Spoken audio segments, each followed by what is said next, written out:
2025년 8월 10일 예수님 메시지 말씀, 특별 명설교 말씀, 계시록 20장, 요한계시록의 클라이막스라고 할 수 있을 만큼 중요한 문제들을 많이 다루고 있다. 사탄의 결박, 천년왕국, 곡과 마곡 전쟁, 백보자 심판, 거대한 주제들을 다루고 있다. 요한계시록은 구약의 열쇠이며 구약은 신약의 열쇠이며 요한계시록을 올바로 이해하면 성경 66권 전체를 보는 안목을 가질 수 있다. 계시록 20장 10절 마귀가 불과 유황못에 던지오니 거기는 그 짐승과 거짓 선지자도 있어 세 세트로 밤낮 괴로움을 받으리라. 마귀가 유황 불못에 던져지자 땅과 하늘은 온데간데 없고 흰보자 백보자 심판이 나온다. 백보자 심판은 최후의 심판의 장면이다. 다니엘 7장에도 백보자 심판 장면이 묘사되어 있다. 다니엘 7장 10절 그 앞에 시위한 자는 만만이며 심판을 베푸는데 책들이 펴 놓였더라. 흰보자 백보자의 뜻은 하나님의 순결함, 공의, 거룩함, 절대적 성결함, 절대적 고결함을 뜻한다. 고린도후서 5장 10절 그리스도의 심판대 앞에 드러나 각각 선악간의 그 몸으로 행한 것을 따라 받으려 함이라. 그리스도의 심판석 헬라어 베헤마 심판석에 앉으실 분은 예수 그리스도시다. 그리스도의 심판석에는 책들이 없지만 백보자 심판석에는 책들이 놓여 있다. 사람이 죽는다는 것이 무엇인가? 사람은 이 세상에 태어나면 사는 날까지 살다가 죽는다.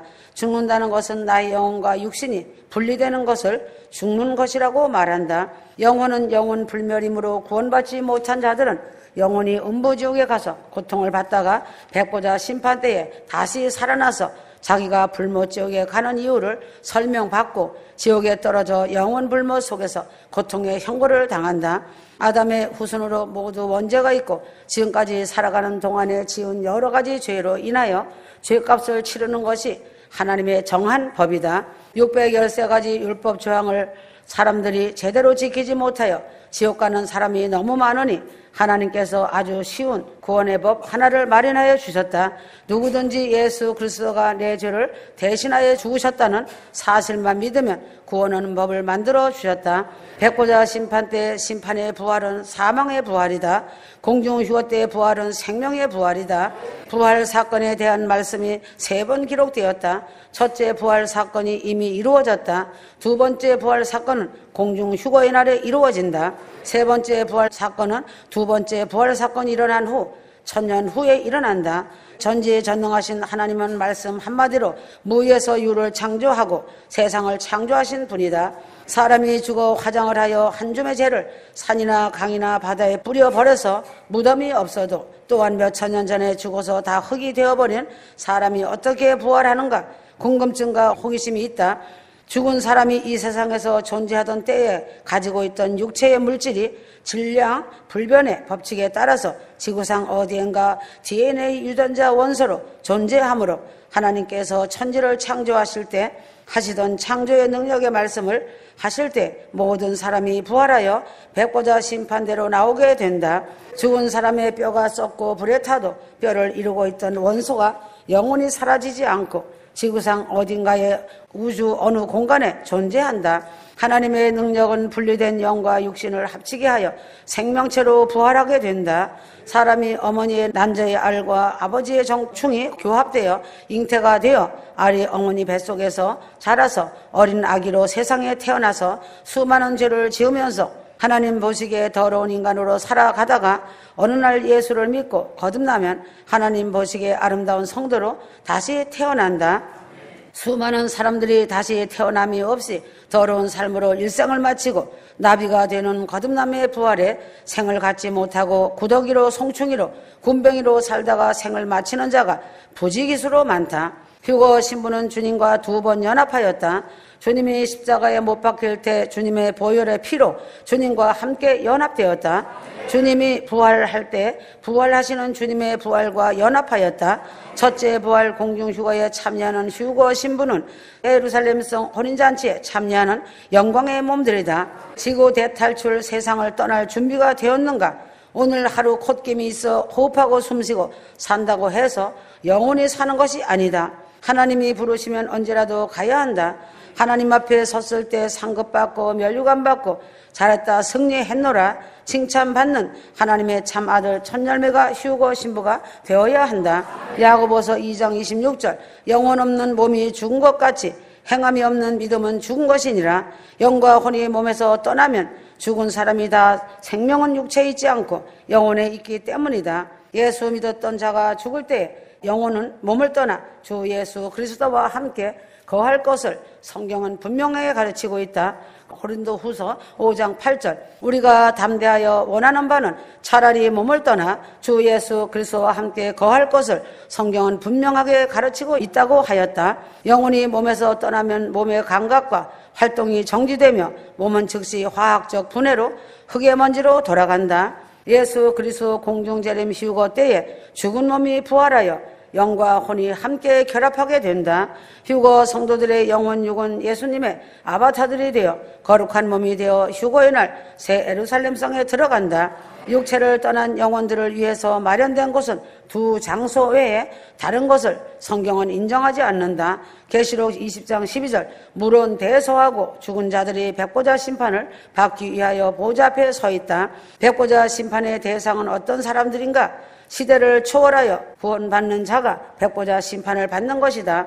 받지 않는 것인가? 심판의 개념은 상급 심판인가? 형벌 심판인가? 둘로 나눌 수 있다. 각 시대마다 죽은 자들의 부활 시기가 다르기 때문에 언제 부활하느냐에 따라 심판의 시기도 정해진다.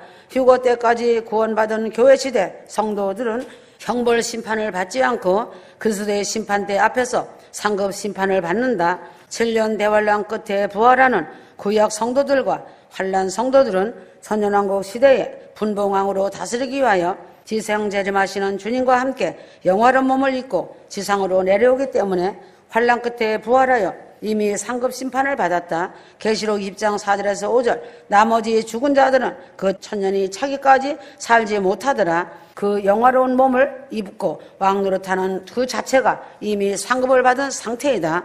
다니엘 12장 11절 멸망케 할 미운 물건을 세울 때부터 1290일을 지낼 것이요.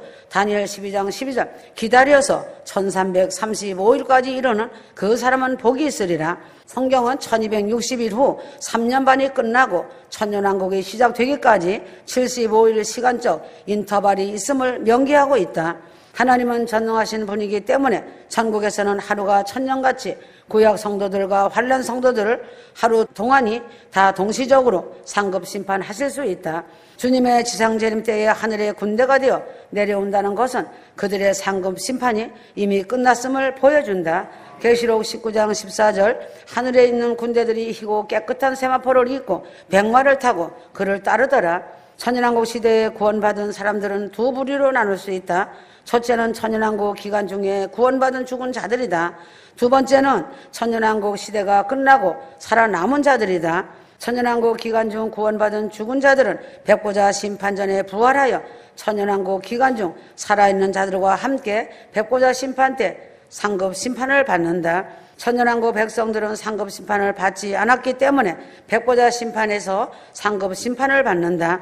아담 이후부터 천년왕국이 끝날 때까지 구원받지 못한 사람들은 모두 둘째 부활의 심판받는다. 아담 이후부터 천년왕국이 끝날 때까지 구원받지 못한 사람들은 처참하게 백보자 심판 때 형벌 심판은 경악을 할 것이다. 천년왕국 시대에 죽지 않고 살아있는 불신자가 없다는 근거는 곡과 마곡 전쟁 때 무정행에서 나온 사탄의 편에 가담했다가 하늘에서 내려온 불로 모두 죽었기 때문이다.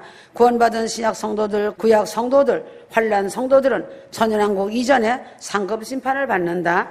아담 시대부터 천년왕국이 끝날 때까지 구원받지 못하고 죽은 자들은 둘째 부활에 살아서 백보자 심판 때 형벌 심판을 받는다. 백보자 심판의 장면이 다니엘 7장에도 나와 있다. 다니엘 7장 9절에서 10절에 그에게 수종하는 자는 천천히요 그 앞에 시위한 자는 만만이며 심판을 베푸는데 책들이 펴놓였더라. 하나님을 거역하고 불순종한 타락한 천사들도 백보자 심판 때 심판을 받는다. 유다서 1장 6절 자기의 지위를 지키지 아니하고 자기의 처소를 떠난 천사들을 큰 날에 심판까지 영원한 결박으로 흑암에 가두셨으며 베드로 후서 2장 4절 하나님의 범죄한 천사들을 용서치 아니하시고 지옥에 던져 어두운 구덩이에 두어 심판 때까지 지키게 하셨으며 악한 천사들은 큰 날에 심판 백보자 심판 때 심판을 받고 불못으로 들어간다. 백보자 심판은 영원 세계의 일부이다. 계시록 20장 12절 책들이라고 복수로 된 여러 권의 책들은 다 각 사람의 행위를 기록한 행위록이다. 책은 행위록과 생명책으로 배분할 수 있다. 악한 자나 선한 자나 모두 행위록과 생명책에 기록된다. 악한 자는 행위록이 형벌 심판을 위한 책이고 구원받은 사람에게는 행위록이 상급 심판의 기준이 된다. 백보자 심판 때 행위록과 생명책이 함께 언급된 것은 무엇인가? 백보자 심판 때 악한 자들만 형벌 심판 받는 것이 아니라 천년왕국 때 구원 얻은 사람들도 상급 심판을 받기 때문에 백보자 심판 때 생명책이 있는 것이다. 행위록 책에는 시간과 장소, 순간에 행동한 모든 것, 마음의 생각과 의도, 모든 어느 행동까지가 다 기록되어 있다. 레위기 17장 10절 나 여호와는 심장을 살피며 폐부를 시험하고 각각 그 행위와 그 행실대로 보응하나니 백보자 심판대 앞에서 형벌 심판 받는 자도 행위록에 따라 형벌 심판 받고 상급 심판 받는 자도 행위록에 따라 상급 심판을 받는다. 생명책에 이름이 기록된 사람은 형벌 심판을 받지 않는다. 생명책에 이름이 언제 기록되었는가? 만세 전에 예정했을 때 생명책 이름이 기록되었다고 보는 견해가 있고 회개할 때 생명책 이름이 기록된다고 보는 견해가 있다. 인간의 일생을 전부 다 아시는 전지에 전능하신 하나님이시기 때문에 구원 얻을 사람의 이름을 생명책에 미리 기록할 수도 있고 회심할 때 기록할 수도 있다. 만세전에 택한 자들은 생명책에 기록되어 있다. 인간의 일생을 전부 다 아시는 전능하신 하나님이 창세 이후로 생명책의 이름이 기록되어 있지 않은 자들은 행위록 책에 따라 형벌 심판을 받고 유황불못에 들어간다. 계시록 20장 13절 바다가 죽은 자들을 내어준다는 말이 무엇인가? 상급 심판을 받든지 형벌 심판을 받든지 영혼들이 천국에 있든지 지옥에 가 있든지 심판을 받기 위해서는 육체와 결합해야 하므로 바다가 죽은 자들을 내어놓지 않으면 안 된다. 공중휴거 때에도 바다에서 죽은 자들은 바다에서 휴거되고 백보자 심판 때에는 바다에서 죽은 자들은 바다에서 부활한다. 아멘.